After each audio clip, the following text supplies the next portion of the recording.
اور بچے ہو رہے ہیں. یہ تھری پرونگڈ ہے معاملہ یہ جدید تہذیب کا. چوتھا کیا ہے جو بہت اہم ہے؟ فزیکل سائنسز کا ارتقاء اور ٹیکنالوجی کا ارتقاء. ٹیکنالوجی اور فزیکل سائنسز یہ تہذیب کی ڈیفینیشن میں نہیں آتے ہیں، لیکن اس وقت یوں سمجھیے کہ پریزنٹ سویلائزیشن میں 3 ڈائمنشنز تو یہ ہو گئی جو میں نے بتایا. سیاست میں سیکولرزم، اور یہ سب سے زیادہ سوٹ کرتا ہے کس کو؟ یہودیوں کو، because they are a very minute minority. وہ کہیں اگر مذہب کا کوئی تعلق ہو، کرسچینٹی کا تعلق ہو اگر ریاست کے ساتھ، تو ان کی کیا حیثیت امریکہ میں ہوگی، کیا حیثیت برطانیہ میں ہوگی؟ جب مذہب کو علیحدہ کر دیا تو وہ برابر کے شہری ہیں، دے آر ایکول سٹیزنز. یہودیوں نے پھر اسی سود کے ذریعے سے بینکنگ کا نظام قائم کیا، اور اس میں انہوں نے اتنی بڑی کامیابی حاصل کی کہ وہ یورپ کے ممالک کو آپس میں لڑاتے تھے، اور جب ان دونوں لڑنے والوں ملکوں کو پیسے کی ضرورت ہوتی تھی تو ان کے بینکرز ان کو قرض دیتے تھے، منہ مانگے ریٹس جو ہیں انٹرسٹ کے وہ ان سے لیتے تھے. اس طریقے سے سازشیں کر کے جنگیں کرانا، اور جنگ کے دونوں جو ہیں سائڈز ان کو قرض دینا اور پیسہ بنانا ان کے پاس. نتیجہ یہ نکلا کہ پچھلی صدی کے اسی زمانے میں، یوں سمجھیے آج ہم 2006 میں بیٹھے ہیں، 1905 میں گئے تھے علامہ اقبال، 1001 سال پہلے، 101 سال پہلے. لیکن انہوں نے وہاں مشاہدہ کر لیا تھا کہ اسی بینکنگ کے نظام کی وجہ سے فرنگ کی رگے جاں پنجے یہود میں ہے. دے آر کنٹرولنگ، بینکنگ کے نظام کے ذریعے سے وہ کنٹرول کر رہے ہیں. تو تہذیب کے ذریعے سمجھیے بے شرم بے حیا معاشرت، خاندانی نظام کی تباہی،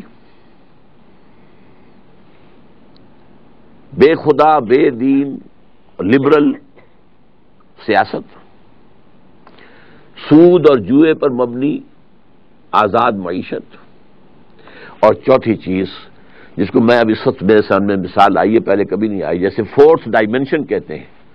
یہ جہاں ہم بیٹھے ہیں ایک لمبائی ہے، ایک چوڑائی ہے، ایک اونچائی ہے. یہ 3 ڈائمنشنل اسپیس کا کانسیپٹ ہے.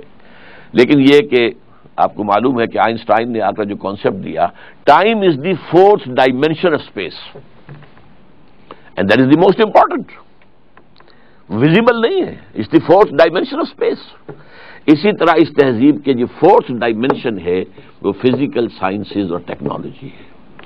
یہ ہے موجودہ. اب چونکہ اس یہ سائنس سے اور ٹیکنالوجی سے قوت بڑھ گئی تو یہ پھر نکلے، یورپ سے جو نکلے ہیں ادھر گئے تو امریکہ کو فتح کیا.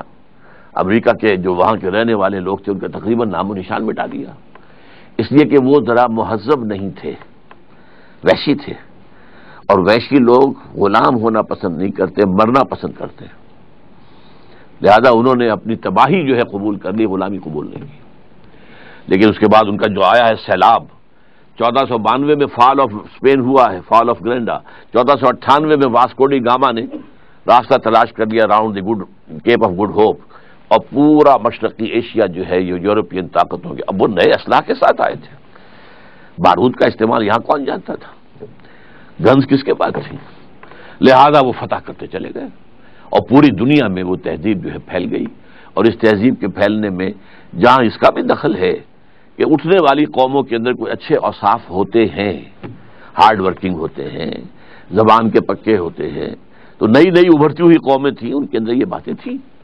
اور دوسرے یہ کہ ان کا جو اسلحہ تھا اس کی وجہ سے پوری دنیا میں نہ صرف یہ کہ وہ کولونیلزم آ گیا بلکہ تہذیبی اعتبار سے بھی پوری دنیا غلام ہو گئی. So the present global civilization of the world, it is by origin European, but today it is global. اس میں 3 چیزیں تو ان کی گلوبل ہو چکی ہیں، 3 میں سے 2. سیکولرزم، یہ سکہ چل رہا ہے ہر جگہ پر پوری دنیا میں. انٹرسٹ اینڈ بینکنگ کی بنیاد کے اوپر معاشی نظام پوری دنیا میں ہے. البتہ تیسرا معاملہ جو ہے تہذیبی، جس کو اگر نیرو سینس میں تہذیب کا لفظ استعمال کیا جائے تو خاندانی نظام ہے، شرم اور حیا ہے، شادی کا بندھن ہے، اس کا تقدس ہے، والدین کی خدمت ہے، ان کا ادب ہے، بڑھاپے میں ان کی خدمت کرنا، یہ ساری چیزیں جو ہے، یہ تیسری چیز جو ہے اس کے خلاف اب ان کی پوری طاقت لگی ہوئی ہے کہ مسلم ورلڈ میں سے ان تمام چیزوں کو بھی ختم کر دیں، واش آف کر دیں، تاکہ جیسے ہم ہیں ویسے ہی وہ ہو جائے۔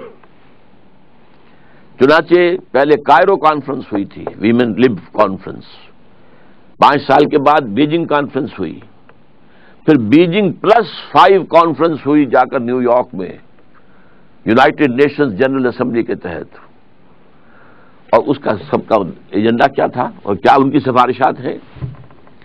عورت اور مرد بالکل یکساں، نمبر 1، انہیریٹنس میں بھی اور شہادت میں بھی۔ عورت اگر اپنا جسم بیچتی ہے تو اس سے آپ برا نہیں کہہ سکتے، پروسٹیٹیوشن کوئی برائی نہیں ہے، بلکہ پروسٹیٹیوشن کا لفظ بھی اپنے لغت سے نکال دو، انہیں کہو سیکس ورکرز۔ جیسے ایک مزدور اپنی مسل پاور استعمال کرتا ہے، کسی چلا رہا ہے یا ہل چلا رہا ہے، ایسے انہوں نے اپنے جسم کا ایک حصہ استعمال کیا ہے اور پیسے لیے ہیں، تو what blame? They are sex workers not prostitutes. پھر ہومو سیکشولیٹی، اس کو بھی ایک نارمل انکلینیشن مانا جائے، یہ نہیں ہے کہ فطرت سے کوئی فرار ہے اور فطرت سے کوئی دور، نہیں، نارمل ہے۔ اچھا، عورت اول تو شادی کرے گی نہیں کرے گی تو گھر کا کام کاج کرنے کی وہ پابند نہیں ہے، اگر کرے گی تو ویج لے گی اپنے شوہر سے، اگر گھر کا کوئی کام کرے گی۔ اور یہ بھی بچے پیدا کرنا بھی کوئی اس کا فرض نہیں ہے، اگر وہ حمل اور ولادت کے سختیوں سے گزرے گی تو بھی ویجز لے گی مرد سے۔ یہ ایجنڈا دنیا کو دیا گیا ہے بیجنگ +5 کانفرنس یونائٹڈ نیشنز کی جنرل اسمبلی کے تحت۔ تو یہ ہے پریزنٹ سویلائزیشن اور اس کا جو اثر ہے عالم اسلام پر، کہ 2 چیزیں تو پوری طور پر، ایک تو یہ کہ ٹیکنالوجی تو چھائی گئی، لیکن یہ کہ تہذیب کے عناصر میں سے 2 پورے طور پر پورے عالم اسلام میں ہے، پورے دنیا میں بھی ہے۔ تیسرا البتہ جو ہے اس میں ابھی کچھ ہم تھوڑا بہت ریلیکسٹنس شو کر رہے ہیں، لیکن billions and billions of dollars جو ہے وہ NGOs کو جو دیے جا رہے ہیں وہ اسی کام کے لیے دیے جا رہے ہیں۔ تیسرا سوال آپ کا جو ہے میرا خیال ہے کہ میں نے کور کر لیا ہے، values and institutions of western civilisation. Values بھی سامنے آ گئیں، انسٹیٹیوشنز بھی سامنے آ گئیں۔ سب سے بڑا انسٹیٹیوشن پارلیمنٹ، سب سے بڑا انسٹیٹیوشن بینک، باقی یہ ہے کہ جو بھی ایک فری سیکس، یہ ان کے انسٹیٹیوشنز ہیں۔ Why did western civilization become so powerful? اس کا جواب بھی میں دے چکا ہوں۔ نمبر 1، ایک تو یہ کہ ان کے پاس جو ٹیکنیکل طاقت تھی اس کا مقابلہ کرنے والے دنیا میں کوئی تھے ہی نہیں، اب there was no match۔ Number 2 یہ کہ یہ ذرا نیسنٹ ہیومن پوٹینشل تھا، اور یہ ایک فلسفہ ہے ہسٹری کا، فلاسفی آف ہسٹری، کہ ایک قوم اٹھتی ہے، پوری قوت کو پہنچتی ہے، جوان ہوتی ہے، پھر ادھیڑ ہوتی ہے، اور پھر بوڑھی ہو جاتی ہے، پھر مر جاتی ہے۔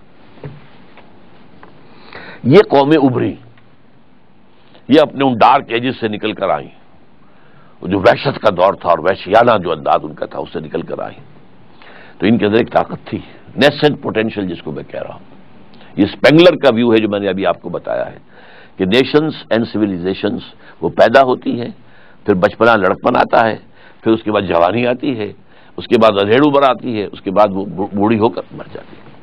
تو یہ تہذیب ابھی ویسے اپنی جوانی سے گزر آئی ہے، یہ اگر کھڑی ہے تو ٹیکنالوجی کے بل پر کھڑی ہے، اپنی تہذیب کے بل پر نہیں، اپنی طاقت ٹیکنالوجی، جو کچھ ہتھیار نیا سا